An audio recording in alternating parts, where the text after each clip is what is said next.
Guten Tag, APUSH. We have a new video today. It's the Bee's Knees by the big cheese himself, Mr. Linegar.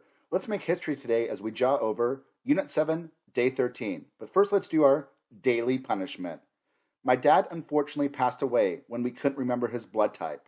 His last words were, "Be positive." Getting a little bit dark here. Your key terms for today are George W. Bush, No Child Left Behind, Act, Hurricane Katrina, 9/11, Al-Qaeda, Osama bin Laden, the Patriot Act, Operation Iraqi Freedom, the Subprime Mortgage Crisis, the Great Recession, and the election of 2008. We're going to go over the election of 2000. There was a lot of controversy around it. The September 11th attacks in New York City, in the Pentagon, the War on Terror, and the war in Afghanistan and Iraq under George W. Bush. We're going to talk about George W. Bush's domestic policies and the Great Recession, the causes and effects of the Great Recession. So George W. Bush runs as governor of Texas. He's going to run as a Republican nominee for president in 2000 against the vice president, Bill Clinton's vice presidential. He was the vice president for Bill Clinton, Al Gore of Tennessee, and they're going to run against each other. It's going to be a very, very close election. If you see right here, the popular vote was almost tied. Gore actually won the popular vote. He's the bluish one. He actually won the popular vote. He did have more popular vote. More people voted for him. But the Electoral College, which is what determines the presidency, George W. Bush will win. And what's going to really hinge this whole election is Florida. Neither one of them had a majority of electoral votes, so it all came down to Florida. And Florida was a super close state. Let's talk about Florida. Bush is going to win the election eventually in 2000 after it goes to the U.S. Supreme Court, even though he did have less of the popular vote. A lot of liberals will vote for Ralph Nader, and if they would have voted for Al Gore instead, he would have definitely won the election. At first, Al Gore was called the president, and then Bush was given Florida. Then it became too close to call, and this is going to drag on for weeks because Florida is going to determine the election, and it was within a couple hundred votes. And this is out of tens of millions of people that voted in the whole country. And it all came down to a couple hundred. One of the big problems for the election in 2000, especially in Florida, was the hanging chad. And the hanging chad was a voting method. You have a piece of paper right here. And you would punch the hole in for who you wanted to vote for. But if you look at these arrows right here, it's not really clear on who you're voting for. A lot of people voted for the wrong person. Also, if you didn't push it in right away and there was still some paper left, the vote didn't count. Hundreds of votes will be thrown away. Some people think that Gore would have won the election otherwise. There was even issues right here. For example, this was Bush versus the Democrat, Gore. And you would think that the first thing would be Bush, the second thing would be Gore, but it was actually the third thing. So a lot of some liberal people in Florida said that they voted for Buchanan Reform Party, but they meant to be voting for the Democrats. So the whole ballot was a mess. The Florida State Supreme Court was going to allow them to recount all the votes by hand, but the U.S. Supreme Court stopped that, and Bush soon after will be declared the president. Gore will concede. So George Bush, Republican, he's the son of George H. Walker Bush. His dad was president for one term from 1988 to 1992. So let's talk about W. And W is going to inherit some problems early on. When he takes office early on, the economy will begin to slow down. During the 1990s, there was a huge growth of Silicon Valley, of all these new startup companies like Google, Amazon, stuff like that, the dot-com bubble. And in the early 2000s, the dot-com is really starting to decrease, and it's not making as much profits. So the bubble kind of burst a little bit. Also, during this time, stock prices will be hurt by dishonest accounting practices and scandals that people are going through. George W. Bush will push for tax cuts to fulfill his campaign promise, and to try to help out the economy. So cut the taxes for people so they'll spend more money, hopefully. This will actually not really work. He tried to take the idea of like tax cuts like from Reagan, supply side economics. It will not work immediately. The economy will go into a recession in 2000, 2001. One of George Bush's big domestic accomplishments was No Child Left Behind. This was to standardize and to improve education. They wanted to create a measurement system in which states would be required to test to see if the kids were learning something. And, based on that, they would get federal funding. Schools would. So this is where we get like the STAR test, which all of y'all are taking. The tax test before that, or the TOS test. States had to create a standardized test, and then they could measure with that. If a kid failed or passed on whether the teachers are doing their job, or the schools are doing their job, or the school districts are doing their job. And based on their ranking and like how the kids are doing, states will get money for this. George Bush will establish the White House Office of Faith-Based Initiatives. He was very religious. He was a devout Methodist. He will give, born again, he will give money to, he will have the government try to give money to church-based organizations like food shelters, people for homeless that were ran by churches.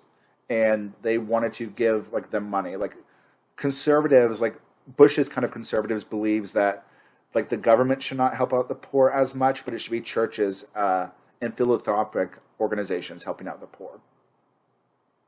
One of his big problems in his presidency was Hurricane Katrina. Hurricane Katrina is going to happen in predominantly New Orleans. It's on the Gulf Coast. It's going to affect Louisiana, Mississippi, and Alabama.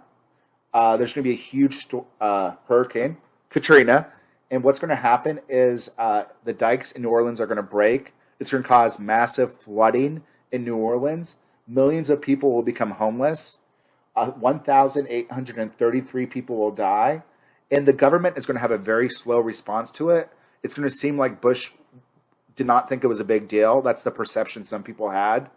The person that he appointed in charge of FEMA that was supposed to deal with natural disasters had no experience with it. So it was kind of a mess. This is where Kanye West said George Bush hates black people. It was because of Hurricane Katrina. And that's the same Kanye West that supported Donald Trump. In 2004, despite Hurricane Katrina, George Bush will run against John Kerry, the Democrat of Massachusetts, and Bush will win re-election in 2004. So he's going to be another 4 years. Right here is a picture from Hurricane Katrina, and you could see all the houses that are trying to live underwater now. A lot of people after Hurricane Katrina will move to, especially from Louisiana and stuff, will move to Texas. I'm just saying that because I'm from Texas. By far, the most important part of George Bush's presidency was 9/11. In 9/11, 19 terrorist groups that are associated with the terrorist organization Al-Qaeda, which is an extreme Islamic fundamentalist organization, are going to coordinate a terrorist attack. They're going to hijack 4 American planes, American and United Airlines. They're going to fly the first 2 planes into the Twin Towers. They attack the Twin Towers because the Twin Towers signify Manhattan, the stock market, American economic imperialism. The third flight, Flight 77, they're going to ram into the Pentagon in D.C. That's where the Army is, so that symbolizes American military might. The fourth tower, the 4th airplane, they wanted to run that into the White House as symbolic of governmental power, political power. However, when Flight 93 was going to the White House, they were in Pennsylvania, the people in this airline were getting text messages. They knew about these other 3 flights crashing, and they knew they were fixing to die anyway. So they actually rushed the terrorist, and they got them to crash the plane. In return, they all died. They would have died anyway. But they sacrificed their own lives to prevent the plane from crashing into the White House. And that's why this one did not hit the White House. This is from Flight 11. We have Flight 175 right here. See it right here. This is when George Bush learned of the attacks. He was actually at an elementary school when this happened. This shows like the ashes and the dust falling on people after 9/11. So what will happen is some people you'll see trapped in these buildings after 9/11. Firemen will come to try to rescue them. Some of the firemen will get dust in their lungs. 20 years later, we've had firemen die that were at 9/11. A lot of that was because of this. We next have to talk about Osama bin Laden, the leader of Al-Qaeda. He is going to be the mastermind of the 9/11 attacks. Anti-American, disliked how America supported Israel. He's going to plan the whole attack on the simultaneous attack on 9/11 against the Pentagon, the Twin Towers, and the White House. He will become the most wanted man in the world.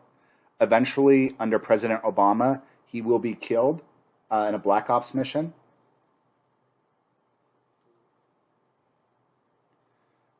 After 9/11, it will change how America does foreign policy. It's also going to change American civil liberties and personal freedoms. Like airport security is going to become a much bigger deal during this time. We're going to create a new department, the Department of Homeland Security. The TSA will be created.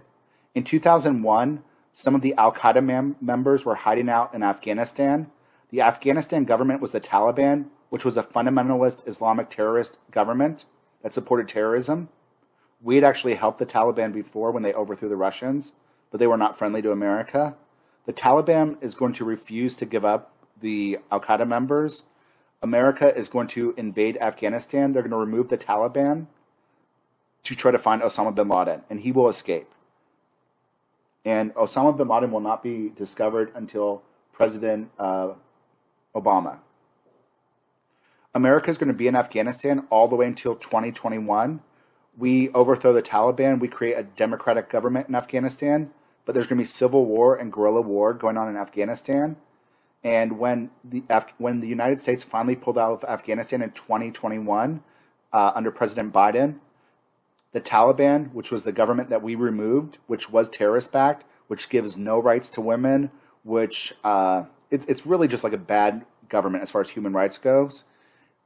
They are going to retake power, and they are the government in power currently. Bad times. In 2001, George Bush will pass the Patriot Act. This was meant to protect people. It did deny civil liberties. As you should know from this class in American history, and really a lot of countries during times of war were willing to give up personal freedoms. The Patriot Act is going to expand the surveillance system, including tapping for domestic and international phones. It's going to make it easier for agencies to communicate with each other. It's going to increase penalties for terrorism. It's going to be very controversial because it allows for indefinite detention without trial of immigrants. And it's going to give law enforcement the ability to search property and records without a warrant or knowledge. A lot of times they do get a warrant. They get a warrant from a special court. But they could search your house and don't even have to tell you about it. So a lot of people thought it violated, the Bill of Rights. In 2003, George Bush is going to have the United States military attack Iraq. He's going to claim there's a connection between Iraq and Al-Qaeda. He said that Al-Qaeda was being supported by the Iraqi government under Saddam Hussein. If you remember from last video, we talked about George Bush's father, George H. Walker Bush. He had gone to war with Iraq after they invaded Kuwait. So this will be the second war that we have against Iraq. He claimed there was a link between Al-Qaeda and the Iraqi government. He also claimed that Iraq had weapons of mass destruction, weapons that could cause massive damage. This would be later disproved. They did not have it, and there has been no link for this. Don't get me wrong, Iraq was a dictatorship. They were a really bad government, but these two statements were false. In 2006, Saddam Hussein will be executed by his own people. In 2011, the U.S. will leave Iraq. In 2011, later on that year, Osama bin Laden will be killed in a Black Ops mission under President Obama. And In 2014, America will re-invade Iraq because there started to be some more civil war in Iraq, and we wanted to prevent the Iraqi democratic government from being overthrown. Currently, America still has some soldiers in Iraq, and it's somewhat stable, but not really. The last big problem for George Bush's presidency was a subprime mortgage crisis. A subprime mortgage is a loan made out to borrowers with lower credit ratings. So it's a loan that you give to a person that has a bad credit score. Subprime. These mortgages are going to have higher interest rates because the bank will take more of a risk on you since your credit score is trash, since you have a weaker credit score. It's mid. Banks want to give out loans because by giving out loans, they could charge interest rate, and that's how they make their profits. So what's going to happen is banks are going to start giving out more and more loans to these risky people, these people that have lower credit rates. These are called subprime mortgages in the early 2000s. A lot of these people use their loans they get to pay for mortgages for their houses. There's going to be a lot of people buying houses in the early 2000s. After that, investment banks are then going to sell their subprime mortgage loans on the stock exchange. There was no regulation for this. There was no regulation for who you can give loans to. There was no kind of governmental oversight, kind of similar to the banking crisis before the Great Depression. And people can actually buy and sell stocks on subprime mortgages, like very little government regulation. Everyday people are now investing in funds that include these subprime mortgages. So here's how it all goes wrong. The market's going to start to crash. Investors are going to start to be stuck with stocks that are falling. These subprime mortgages that were stocks are now falling far below their original sales price. Buyers can no longer make their payments. People can no longer make their payments on their houses. Their houses will be foreclosed. Banks will lose all their money. You're going to start to see some banks collapse. Investment banks were a little bit different than like private banks. They didn't always have to keep as much money in the vaults and stuff like that. There was less government regulation. Banks won't be collecting money. People are foreclosing. Banks will start to foreclose on the house. The house prices will start to plummet, and they'll decrease as well. Bush sees this, and he realizes this is a serious problem. He is going to try to prevent this from getting worse. One of the big problems of the Great Depression was the bank collapse, and he does not want there to be something like the bank collapse. So George Bush will... At first, we had a major bank collapse, Lehman Brothers, which was a big investment bank. After that, there was the fear that if some of the other big banks collapsed, it would cause a global depression, like worse than the Great Depression. So he is going to bail out some of these big banks. The idea here that it's too big to fail. These banks are multinational. They're in multiple countries. And if this kind of like institution or organization collapses, it will have a catastrophic problem for the whole world. So he's going to bail out these rich banks and these rich things to prevent there from being a global depression. He passes TARP, which we'll also talk about next class. And it will stop the worst things, but it's going to be pretty bad. The Great Recession is going to happen. There'll be 10% unemployment. Like I said, the Lehman Brothers will collapse. After that, Bush will pass TARP. The government will take over Fannie Mae and Freddie Mac, which were two banks that gave loans for home mortgages, but the government will take these over because they just weren't viable economically. They won't collapse technically. And by the time we have the election of 2008, the economy is starting to collapse. Bush has like a 30% approval rating. People are upset with the war in Iraq and Afghanistan, and the Republicans are not very popular. Moving into this, the Democrats will nominate a young senator from Illinois, first African-American to run under the Democratic platform, Barack Obama. And he's going to run against the maverick Republican of Arizona, John McCain. In this election, Obama will pretty handily win the election in 2008, and he will be our next president, who we'll talk about next class. All right, kiddos, that's all I have for you for today. Until next time, deuces, deuces, deuces, deuces, yeah.